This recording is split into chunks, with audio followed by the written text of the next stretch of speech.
Hey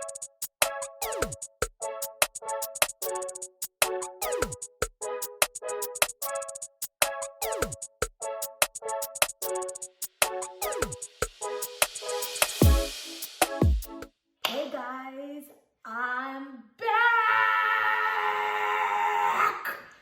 Welcome to another episode. Oh my God, you can see this has happened. This has happened during COVID, guys. I'm just letting you know. Welcome to another episode of Real Estate Coffee Talk. I got my coffee. I didn't make it because today is literally, I thought about it. Today is my first day alone in the house since March. Like literally, oldest son, bye-bye, high school. Middle daughter, bye-bye, middle school. 3-year-old, it was a tougher bye-bye because he's so cute, but bye-bye. Husband went to a meeting, bye-bye. Literally, no lie, my first time in the house alone in 7 months.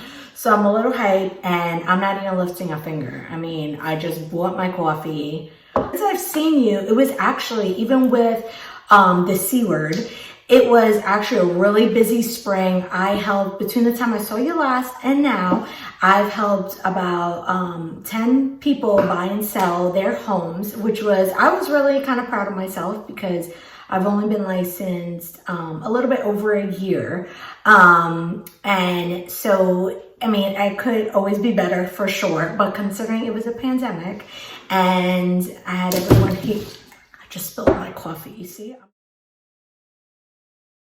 Anyway, so today I'm coming back from my long break to talk about 3 foolproof strategies you can use to sell your home for the most amount of money in the least amount of time. And if you're not really keeping track of the real estate market, it is a strong seller's market here in Charlotte. I believe the last stat we saw in September was that we're about 1.2 months of inventory. So it's down, I think like the number is 45% from this time last year. So what that means is if everyone stopped listing their homes and it would take us only a month, like 1.2 months to run through all of the inventory in Charlotte. So, and there are a ton of buyers out there. So it is a very strong seller's market, lots of multiple offers. Things are getting bought sight unseen. So if you're thinking of selling, this is actually an excellent time to capitalize on your investment. And on the buy side, I mean, I tell people like you're still getting a deal because interest rates are so low that, you know, it's basically like almost like free money right now. So on both sides, people are getting a deal, but definitely on the sell side, if you are thinking about selling, listen up to the video, but also give me a call to see maybe how much your home would be worth if it sold today and how quickly it might sell. But I digress. So 3 key strategies I want to talk about. A lot of times when people are listing their house, they assume that just because a prospective buyer might be able to make improvements, that they will want to make improvements to the house. And a lot of times when I'm walking buyers through homes, they tend to pick on the same things. And it's funny because sometimes you might see something like yellow paint and you might be like, not a big deal to me. But buyers will walk in and remember, they're already coming out with so much money just to get to closing that a lot of them don't want to think about bigger projects, you know, that you might have your HGTV type people, but I'm not one of them.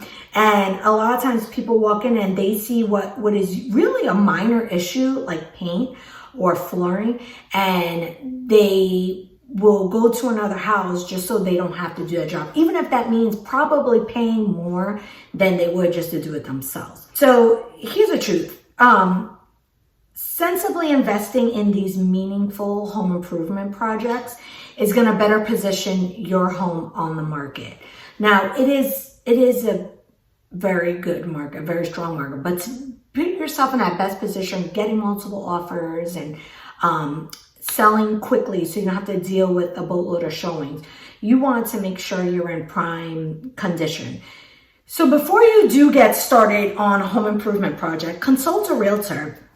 Preferably that realtor would be me. But if not, consult your local realtor and ask them like, hey, look around and tell me where I should put my money. Most sellers aren't going to drop $30,000, $40,000 obviously to sell it. But if you have a certain amount of money, a certain budget to put towards those repairs, ask the professional, say, hey, where's my money best spent? Maybe it is on paint. Maybe it is on replacing carpet. Things like that. They can prepare what we call a CMA, a comparative market analysis, to see what houses you're standing up against and maybe what repairs you do and don't need to position yourself in the best place. Obviously, your best return on investment is going to be in those kitchen and bath remodels. And sometimes it doesn't even need to be, a $50,000 remodel. You just need maybe, now all the white and gray cabinets are in. So maybe it's just getting those cabinets repainted. Maybe it's a quick update to the curb appeal, your front flower bed. That, a lot of weeds gives buyers sometimes indication like this house isn't well taken care of. So sometimes your money is best spent there. Talk to the professional, get their idea. They see houses every day. You want to know where you should spend your money. So after you've taken inventory on what you're going to do, get in touch with the professionals that are going to help you do it. Unless you're a really good painter, which I am not, I consistently get it on the ceiling. So unless you're really skilled at these DIY things, get a professional in to make sure it's done. You don't need to worry about it. I remember when my now husband was getting rid of his townhome, he needed to repaint it before he left. And he went and he bought one of these airbrush paint machines. And like on the infomercials, they make it look so easy. I assure you, it is not easy. There was just paint dripping everywhere. I mean, it was a nightmare. And we're not fixer-upper people. We ended up having to now not only pay for the spray paint can thing, but then we had to pay a professional to actually come in and do it all over for us. So unless you're really good at something, just do it the right way. Hire the professional. Again, your realtor can recommend people that he or she works with that they trust to do the job and do it in the right way possible. And then number 3, you're going to want to determine a good timeline. So I worked with someone recently who really needed to get a bunch of updates done in their house. They were kind of overhauling the whole place, and we got a timeline for them and then based the pricing and kind of our whole strategy on this house being ready in the next 4 weeks. And that gave them the confidence to know, hey, in this amount of time, I'm going to list my house. This is what it's going to list for. This is what has sold. And I have 4 weeks to get this work done. And that's plenty of time to get what you want to get done or what your realtor recommends done. And usually when you do it like that, in this market, if it's priced right, again, you want your realtor to help you with that, but it's going to fly off. This specific person, we put his townhome on the market and it sold in a few hours. So, and they weren't major updates. We really just had it cleaned out and, looking presentable. So all those are key strategies you want to use so that you don't have to deal with a lot of showings and don't have to deal with this extended time on the market. You can just get it wrapped up, get it under contract, and move on to where you want to be.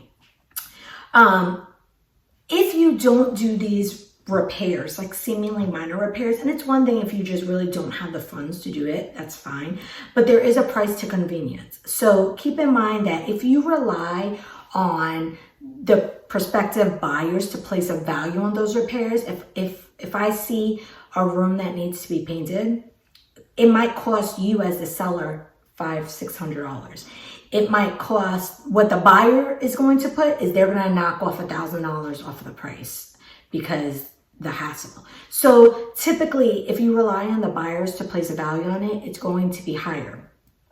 On the flip side, when it is done and it's done nice, they're going to perceive it as a higher value in comparison to other homes. So it's kind of a win-win. If you can put out a little bit of money on the front end, it's going to benefit you, absolutely. So if you're thinking about making a move, I'm your girl. All of my kids are at school. Now I can answer the phone. Now I'm happy to help you. No pressure. You can send me a message or a text, 704-490-6971. And I'll just run a quick comparative market analysis, see where you might be priced at if you were to sell today. No pressure. I'm obviously not this pushy salesperson. But just so you have an idea of where you might be able to sell at, I'm happy to help you with that. And if not, thank you for watching my video, and I'll see you soon. Bye.